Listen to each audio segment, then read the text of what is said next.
अऊज़ु बिल्लाहि मिनश शैतानिर रजीम बिस्मिल्लाहिर रहमानिर रहीम रब्बि इश्रह ली सदरी व यस्सिर ली अमरी वहलुल उक़दतम मिन लिसानी यफ़क़हू क़ौली। आज की हमारी सूरत है सूरह इंशिराह। इसको सूरह लम नशरा भी कहते हैं और ये मक्का की इब्तिदाई नाजिल होने वाली सूरतों में से है। बेसिकली कुरान पाक में अल्लाह ताला मुख्तलिफ लोगों से खिताब करते हैं, यानी कुरान के ज़रिए अल्लाह ताला मोमिनों से बात कर रहे हैं, कभी मुसलमानों से बात कर रहे हैं, कभी मुनाफिकों से खिताब है, कभी काफरों से बात हो रही है और कभी अम्बिया रसूल से खिताब है। तो ये जो सूरत है इसमें ख़ास तौर पर नबी सल्लल्लाहु अलैहि वसल्लम से बात हो रही है और कुरान पाक में 4 ऐसी सूरतें हैं जिसमें कि ख़ास तौर पर नबी सल्लल्लाहु अलैहि वसल्लम से बात हुई है, यानी उनमें पूरी की पूरी वो जो सूरतें हैं नबी सल्लल्लाहु अलैहि वसल्लम के मुतालिक हैं। वो है सूरह कौसर, सूरह नसर, सूरह दुहा और सूरह इंशिराह। और सूरह दुहा और सूरह इंशिराह जो हैं ये दोनों आपस में काफ़ी मिलती जुलती हैं क्योंकि ये दोनों सूरतें एक ही किस्म के हालात यानी एक ही ज़माने में आगे पीछे नाजिल हुई थी। कुछ मुफस्सिरीन का ख्याल है कि सूरह दुहा में नबी सल्लल्लाहु अलैहि वसल्लम के बचपन से लेकर नबूवत के आगाज़ तक के हालात और इनामात का जिक्र है, और जो सूरह इंशिराह है इसमें नबूवत के बाद के हालात और अल्लाह ताला के एहसानात का जिक्र है। अगर इस सूरत का खुलासा करें तो इसमें 4 बुनियादी बातें बयान की गई हैं। नंबर 1, नबी सल्लल्लाहु अलैहि वसल्लम पर अल्लाह ताला के ख़ास एहसानात और इनामात का तज़किरा। नंबर 2, आप सल्लल्लाहु अलैहि वसल्लम का ज़िक्र खैर बुलंद होने की खुशखबरी। नंबर 3, अल्लाह ताला की तरफ से तसल्ली कि मुश्किलात के साथ आसानियाँ भी आएंगी। नंबर 4, अल्लाह ताला आपको पूरी तवज्जो के साथ इबादत करने का हुक्म दे रहे हैं। आए अब सूरत के लफ्ज़ पर लफ्ज़ तर्जमे की तरफ चलते हैं। अलम नशरह लका सदरक, अलम क्या नहीं, नशरह हमने खोल दिया, लका आपके लिए, सदरका आपका सीना, क्या हमने आपके लिए आपका सीना नहीं खोल दिया। और ये नशरह का लफ्ज़ है इसका रूट मादा है शीन रा और हा। शराह इसका मतलब होता है खोलना, वुसअत देना, वाज़े करना, क्लियर करना। जैसे मुश्किल कोई तहरीर हो, कोई मुश्किल किताब हो, उसको खोल के आसान ज़ुबान में बयान करना ताकि उसके मज़ामीन जो हैं वो वाज़े हो जाएं।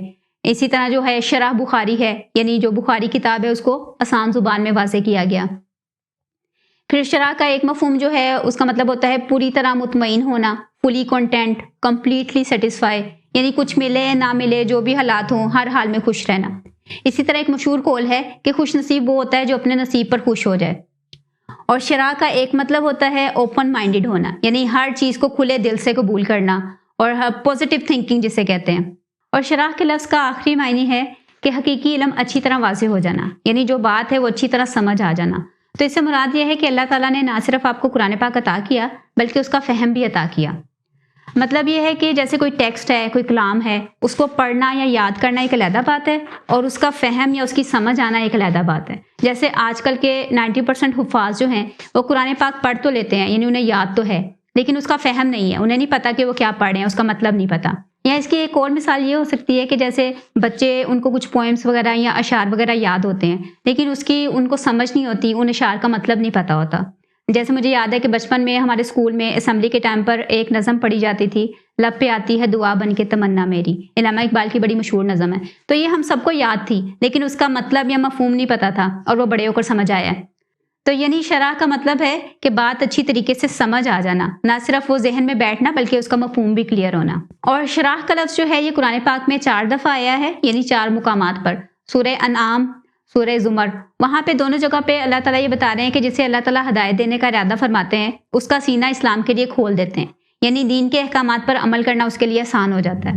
और तीसरी दफ़ा शरह का लफ्ज़ जो है सूरह ताहा में आया है, जहाँ पे अल्लाह ताला ने हज़रत मूसा को हुक्म दिया कि फ़िरौन को जाके हक़ की दावत दो। तो हज़रत मूसा जो थे उन्होंने फ़िरौन का रवैया सोच के उनके दिल में थोड़ी सी घबराहट पैदा हुई, तो उन्होंने ये दुआ की कि रब्बी इश्रह ली सदरी, कि मेरे रब मेरे लिए मेरा जो सीना है वो खोल दे। अब यहाँ पे एक चीज़ गौर के काबिल है कि हज़रत मूसा को इस चीज़ की रिक्वेस्ट करनी पड़ी, अल्लाह ताला से दुआ करनी पड़ी कि मेरा शराह सदर फरमा दें, जबकि नबी सल्लल्लाहु अलैहि वसल्लम को अल्लाह ताला ने बगैर मांगे अपने करम से शराह सदर जो है वो अता फरमाया। अब आगे चलते हैं।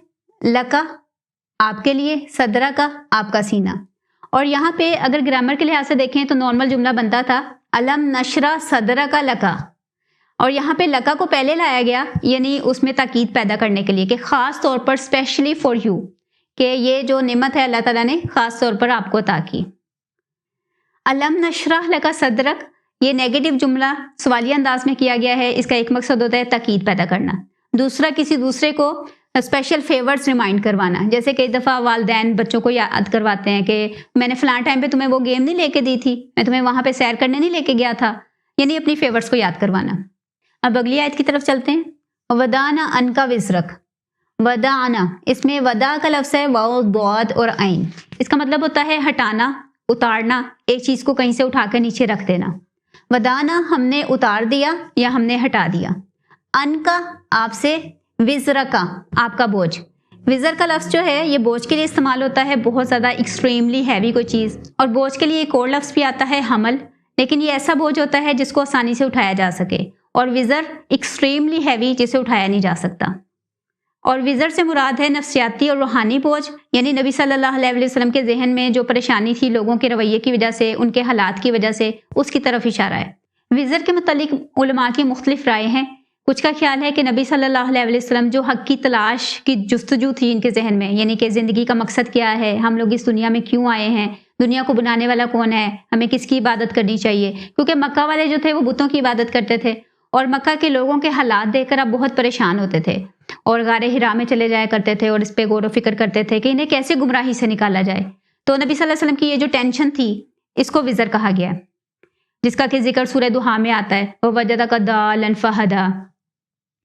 پھر کچھ علماء کا خیال ہے کہ وزر کا لفظ جو نبی صلی اللہ علیہ وسلم پر پہلی وحی نازل ہوئی تھی اس کے بعد وحی کا سلسلہ رک گیا تھا، تو جس کی وجہ سے آپ کافی ٹینس رہتے تھے کہ پتہ نہیں میرے سے کوئی غلطی ہو گئی ہے، کوئی کوتاہی ہو گئی ہے جس کی وجہ سے دوبارہ وحی نہیں آ رہی، تو اللہ تعالیٰ نے ان کا یہ جو ٹینشن تھی یہ بھی دور کر دی اور وحی کا سلسلہ دوبارہ شروع ہو گیا۔ اور تیسری رائے اس کے بارے میں یہ ہے کہ جب نبی صلی اللہ علیہ وسلم کافروں کو حق کی دعوت دیتے تھے اور وہ آگے سے انکار کرتے تھے، یعنی قبول نہیں کرتے تھے، تو ان کا انجام سوچ کر نبی صلی اللہ علیہ وسلم دل ہی دل میں بہت کڑتے تھے، جس کا ذکر سورہ کہف میں آتا ہے، فَلَعَلَّكَ بَاخِعٌ نَفْسَكَ عَلَىٰ آثَارِهِمْ إِن لَّمْ يُؤْمِنُوا بِهَٰذَا الْحَدِيثِ أَسَفًا، کہ آپ تو اپنی جان کو ہلاک کر دیں گے ان کے پیچھے کہ یہ لوگ قرآن پر ایمان نہیں لاتے۔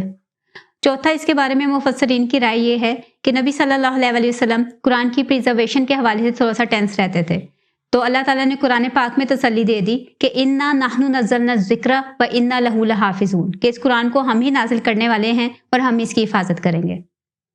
اور اس کے بارے میں آخری رائے یہ ہے کہ نبی صلی اللہ علیہ وسلم کو جب یہ پتہ چلا کہ یہ آخری نبی ہیں اور قیامت تک آنے والے تمام انسانوں کی ہدایت کی ذمہ داری ان کے اوپر ہے، تو یہ اس وجہ سے بہت زیادہ ٹینس رہتے تھے۔ تو اس آیت میں اللہ تعالیٰ یہ بتا رہے ہیں کہ ہم نے آپ کا یہ جو بوجھ ہے وہ آپ سے ہٹا دیا، یعنی آپ کی یہ ٹینشن دور کر دی۔ اگلی آیت کی طرف چلتے ہیں۔ الذی انقض ظہرک، الذی وہ جس نے انقض توڑ دی ظہرک آپ کی کمر، یعنی یہ پریشانی اتنی زیادہ تھی کہ جیسے آپ کی کمر ٹوٹ گئی اس سے۔ انقضا کا لفظ جو ہے یہ استعمال ہوتا ہے کہ جب کوئی چیز ٹوٹنے کے قریب ہو اور اس میں سے چٹکنے کی اور ٹوٹنے کی آواز آ رہی ہو۔ مثال کے طور پر کوئی درخت کی شاخ ہے، اس پہ 2-3 لوگ اکٹھے لٹک جائیں تو اس کے جو ٹوٹنے کی آواز آئے گی اسے انقضا کہا جاتا ہے۔ وَرَفَعْنَا لَكَ ذِكْرَكَ، رفعنا، اس میں را، فا اور عین جو ہے اس کا مادہ ہے رفع، اس کا مطلب ہوتا ہے بلند کرنا، اوپر اٹھانا، اونچا کرنا۔ رفعنا ہم نے بلند کیا، لکا آپ کے لیے، ذکر کا آپ کا ذکر، اور اس میں بھی لکا جو ہے اس کو پہلے لایا گیا ہے تاکید پیدا کرنے کے لیے۔ اور اس آیت کے حوالے سے نبی صلی اللہ علیہ وسلم کی حدیث ہے کہ ایک دفعہ نبی صلی اللہ علیہ وسلم کے پاس حضرت جبرائیل علیہ السلام آئے اور انہوں نے کہا کہ اللہ تعالیٰ پوچھ رہے ہیں کہ آپ کو پتہ ہے کہ آپ کا ذکر اللہ نے کیسے بلند کیا؟ تو نبی صلی اللہ علیہ وسلم نے کہا کہ اللہ ہی بہتر جانتے ہیں۔ تو حضرت جبرائیل نے کہا کہ اللہ فرماتا ہے کہ جب میرا ذکر کیا جائے گا تو ساتھ ہی آپ کا ذکر ہوگا، یعنی جیسے کلمہ ہے لا الہ الا اللہ محمد الرسول اللہ۔ اسی طرح اذان میں بھی اللہ کے بعد نبی صلی اللہ علیہ وسلم کا ذکر آتا ہے، اشہد ان محمدً عبدہ ورسولہ۔ اور پوری دنیا میں ہر وقت کہیں نہ کہیں اذان جو ہے وہ ہو رہی ہوتی ہے، یعنی ہر وقت نبی صلی اللہ علیہ وسلم کا ذکر جو ہے وہ بلند ہو رہا ہے۔ اسی طرح نماز کے اندر درود اور سلام ہے، وہ بھی لازمی حصہ ہے نماز کا، تو جو لوگ نماز پڑھتے ہیں وہ بھی نبی صلی اللہ علیہ وسلم کا ذکر ضرور کرتے ہیں۔ امام الوسی کے مطابق اللہ تعالیٰ نے 3 طریقوں سے آپ صلی اللہ علیہ وسلم کا ذکر خیر بلند کیا۔ نمبر 1، اللہ تعالیٰ نے قرآن پاک میں فرمایا مَن یُطِیعِ الرَّسُولَ فَقَدْ اَطَاعَ اللَّهَ، کہ جس نے رسول کی اطاعت کی تو اس نے اللہ کی اطاعت کی، یعنی اللہ تعالیٰ نے رسول کی اطاعت کو اپنی اطاعت کے برابر کر دیا۔ دوسرا قرآن پاک میں آتا ہے ان اللہ و ملائکتہ یصلون علی النبی، کہ اللہ تعالیٰ اور اس کے فرشتے نبی صلی اللہ علیہ وسلم پر درود بھیجتے ہیں۔ اور تیسرا، تمام مسلمانوں کے لیے اللہ تعالیٰ نے یہ लाजमी करार दिया कि जब भी नबी सल्लल्लाहु अलैहि वसल्लम का जिक्र हो तो उन पर दुरूद पढ़ा जाए। तो इस 3 तरीक़ों से अल्लाह ताला ने नबी सल्लल्लाहु अलैहि वसल्लम का जिक्र खैर बुलंद किया।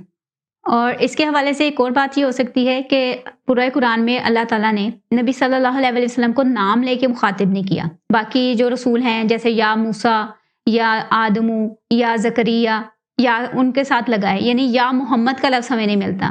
नबी सल्लल्लाहु अलैहि वसल्लम को अल्लाह ताला ने जब भी मुखातिब किया है तो किसी लक़ब के साथ किया है, जैसे या अय्युहल मुदस्सिर, या अय्युहन नबी, या अय्युहल मुज़म्मिल, डायरेक्ट नाम नहीं लिया। यानी जब किसी को बहुत ज़्यादा इज्जत देनी होती है ना तो उसका नाम नहीं लिया जाता। जैसे आम जिंदगी में भी किसी को रिस्पेक्ट देनी हो तो उसको डायरेक्ट नाम नहीं लिया जाता। मिसाल के तौर पर जैसे डॉक्टर साहब कहा जाता है, टीचर को सर कहा जाता है, डायरेक्ट नाम नहीं लेते। तो इसी तरह अल्लाह ताला ने भी पूरे कुरान पाक में नबी सल्लल्लाहु अलैहि वसल्लम को डायरेक्ट नाम लेके जो है वो मुखातिब नहीं किया। और नेक्स्ट पॉइंट ये है कि नबी सल्लल्लाहु अलैहि वसल्लम का जिक्र पिछली किताबों में भी हुआ है। तो इस आयत में अल्लाह ताला ने बता दिया कि हमने आपका जिक्र बुलंद किया, यानी जिसे अल्लाह इज्जत दे तो उसे कोई बेइज्जत नहीं कर सकता। इसकी मिसाल बिल्कुल ऐसे है जैसे कोई सूरज की तरफ थूकने की कोशिश करे तो वह थूक वापस उसके मुंह पर ही गिरेगा। तो इसलिए हमें इस सिलसिले में परेशान होने की ज़रूरत नहीं। अब अगली आयत की तरफ चलते हैं। फ़इन्ना मअल उसरी युसरा, बेशक मुश्किल के साथ आसानी है। इसमें जो इन्ना का लफ्ज़ है ये ताकीद के लिए आता है, किसी चीज़ को कन्फर्म करने के लिए, और इसका मतलब होता है यकीनन या बेशक। मा का लफ्ज़ जो है ये 2 चीज़ों को जोड़ने के लिए, ज्वाइन करने के लिए, इकट्ठा करने के लिए इस्तेमाल होता है। और उसर का लफ्ज़ जो है इसका मतलब होता है मुश्किल, मुसीबत, तंगी, परेशानी, सख्ती वगैरह। और जब इस पर अलिफ लाम लगा हुआ है तो इससे मुराद कोई ख़ास मुश्किल भी हो सकती है। और मुश्किलें जो हैं ये हमारी ज़िंदगी में आना मस्ट है, क्योंकि अल्लाह ताला ने कुरान पाक में फरमा दिया लक़द ख़लक़नल इंसाना फ़ी कबद, कि बेशक हमने इंसान को मुश्किल में रहने वाला बनाया। एक लिहाज से अगर देखा जाए तो मुश्किलात और जो मुसीबतें हैं ये आपके लिए अच्छी होती हैं, क्योंकि जब कोई मुश्किल आती है तो फिर इंसान अल्लाह की तरफ रुजू करता है, और अगर मुश्किलात पर सब्र किया जाए तो फिर आपका दर्जा बुलंद होता है। इस हवाले से हज़रत उमर रज़ियल्लाहु ताला अन्हु का एक कौल है कि जब हम पर कोई मुश्किल या परेशानी आती थी तो हम अल्लाह का 3 चीज़ों पर शुक्र अदा करते थे। 1, ये मुश्किल हमारे दीन पर नहीं आई। नंबर 2, ये मुश्किल हमारी बर्दाश्त से बाहर नहीं थी। नंबर 3, अल्लाह ताला ने हमें सब्र की तौफीक दी। तो इससे ये पता चलता है कि मुश्किलात जो हैं ये अच्छी होती हैं। अगला लफ्ज़ है युसरन। युसर का मतलब होता है आसानी, ईज़ और स्मूथली फ्लोइंग कोई भी चीज़। और यहाँ पे ये नकरा आया है, यानी इससे मुराद है बहुत ज़्यादा आसानी। तो इस आयत का फिर तर्जमा बन जाएगा कि बेशक मुश्किल के साथ बहुत ज़्यादा आसानी है। यही जुमला जो है वो अगली आयत में रिपीट हो रहा है, इन्ना मअल उसरी युसरा। और इस जुमले को 2 दफ़ा इसलिए दोहराया गया ताकि नबी सल्लल्लाहु अलैहि वसल्लम की तसल्ली हो जाए कि इस वक्त जो मुश्किल हालात, जो कठिन हालात आप पर आए हुए हैं, इनके साथ ही आसानी है। और इसमें मा का लफ्ज़ इस्तेमाल किया गया, यानी कि जो आसानी है वो इतनी करीब है कि जैसे उसके साथ ही है। वैसे अगर देखा जाए तो मुश्किल और आसानी 2 अलग-अलग चीज़ें हैं, यानी या तो आप मुश्किल में हो सकते हैं या आप आसानी में हो सकते हैं। लेकिन यहाँ पे माँ का लफ्ज़ इसलिए इस्तेमाल किया गया कि आसानी इतनी करीब है कि जैसे वो मुश्किल के साथ ही आ रही है। इन दोनों आयत के हवाले से उलमा का ये कौल है कि पहली आयत जो है वो नबी सल्लल्लाहु अलैहि वसल्लम में माजी की तसल्ली दी गई है, और जो अगली आयत है इसमें मुस्तकबिल की तसल्ली है। और कुछ का ख्याल है कि ये 2 आयतें इसलिए रिपीट हुई हैं कि इसमें अल्लाह ताला का प्यार ज़ाहिर होता है, कि अल्लाह ताला जैसे आप अपने किसी प्यारे को तसल्ली देने के लिए बार बार कोई चीज़ रिपीट करते हैं उसको रिलैक्स करने के लिए, तो इसी तरह अल्लाह ताला ने किया। फ़ाइज़ा फ़रगता फनसब, फ़ाइज़ा पस जब, फ़रगता आप फारिग हों यानी फ्री हों, फनसब तो आप जुत जाएं, आप लग जाएं, गड़ जाएं। नसब का मतलब होता है कोई चीज़ गाड़ देना, जैसे झंडा नसब किया जाता है। तो इसी तरह अल्लाह ताला ये कह रहे हैं कि जब आप बाकी चीज़ों से फारिग हो जाएं तो आप इबादत में इस तरह खड़े हो जाए जैसे नसब हो जाते हैं। व इला रब्बी का फ़रगब, व इला रब्बी का और अपने रब की तरफ, फ़रगब आप रागिब हों। रागिब होने का मतलब होता है मोहब्बत के साथ मतवज्जो होना। इन 2 आयतों में जो मफ़हूम है सेम इसी तरह की 2 आयत सूरह मुज़म्मिल में भी आती हैं। व इन्ना लका फिन नहारी सबहन तवीला, कि बेशक आपके लिए दिन में बहुत सारे काम होते हैं। और तबत्तल इलैही तब्तीला, और आप अल्लाह की तरफ पूरी तरह मतवज्जो हो जाएं, बाकी सबको छोड़कर हर तरफ से कटकर अल्लाह की तरफ लग जाएं। बिल्कुल उसी तरह इस सूरत में भी ये जो आयत नंबर 7 है इसमें दिन के बारे में है कि इज़ा फ़रगता फनसब, कि जब आप दिन के कामों से अपनी जो जिम्मेदारियां हैं उससे फारिग हो जाएं। सेम यही बात उसमें है कि दिन में आपको बहुत सारे काम होते हैं। और अगली आयत में है व तबत्तल इलैही तब्तीला, कि आप हर चीज़ से कट के अल्लाह की तरफ मुतवज्जो हो जाएं। और इस आयत में भी यही है व इला रब्बी का फ़रगब, और आप अपने रब की तरफ रागिब हो जाएं। बेसिकली हर रसूल की 2 जिम्मेदारियाँ होती हैं, एक अल्लाह की इबादत, दूसरी लोगों को दावत। اور یہی دو ذمہ داریاں نبی صلی اللہ علیہ وسلم کی تھیں۔ دن کے وقت یہ لوگوں کو اللہ تعالیٰ کی طرف بلاتے تھے، حق کی دعوت دیتے تھے، اور وہ آگے سے جھٹلاتے تھے، انکار کرتے تھے، جس کی وجہ سے نبی صلی اللہ علیہ وسلم دل میں پریشان ہوتے تھے۔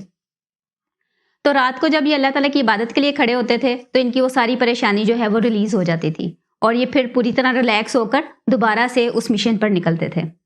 تو اسی لیے اللہ تعالیٰ یہاں پہ حکم دے رہے ہیں وَإِلَىٰ رَبِّكَ فَارْغَب، کہ آپ اپنے رب کی طرف جو ہیں وہ راغب ہو جائیں، تاکہ آپ کی جو بھی پریشانی ہے، جو بھی ٹینشن ہے، وہ سارا کچھ نکل جائے۔ اس کی مثال بالکل ایک باکسر کی طرح ہے کہ جیسے وہ دوسرے سے فائٹ کر کے واپس آتا ہے اپنے کوچ کے پاس، تو کوچ فوراً اس کو بک اپ کرتا ہے، اس کو ریلیکس کرتا ہے، اگر کہیں چوٹ لگی ہو دوائی لگاتا ہے، اور پھر اس کو اگلے راؤنڈ کے لیے تیار کرتا ہے۔ تو بالکل اسی طرح جب نبی صلی اللہ علیہ وسلم سارے دن کافروں کی باتیں اور تانے سن سن کر پریشان ہو جاتے تھے، تو رات کو جب وہ تہجد کی نماز کے لیے کھڑے ہوتے تھے تو اللہ تعالیٰ انہیں ریلیکس کرتے تھے اور اگلے دن کے لیے تیار کرتے تھے۔ تو آئیں آپ پوری صورت کو سمرائز کر لیتے ہیں۔ اس کی پہلی 3 آیات میں اللہ تعالیٰ کی طرف سے خاص احسانات اور انعامات کا تذکرہ ہے۔ چوتھی آیت میں نبی صلی اللہ علیہ وسلم کا ذکر خیر بلند ہونے کی خوشخبری ہے۔ 5ویں اور 6ٹھی آیت میں اللہ تعالیٰ کی طرف سے تسلی ہے کہ مشکلات کے ساتھ آسانیاں بھی ہوں گی۔ 7ویں اور 8ویں آیت میں اللہ تعالیٰ کی طرف سے حکم ہے کہ آپ ہر طرف سے کٹ کر اللہ تعالیٰ کی طرف متوجہ ہو جائیں۔ تو یہ تھی ہماری سورہ انشراح۔ سبحانک اللہم و بحمدک، نشہد ان لا الہ الا انت، ونستغفرک ونتوب الیک۔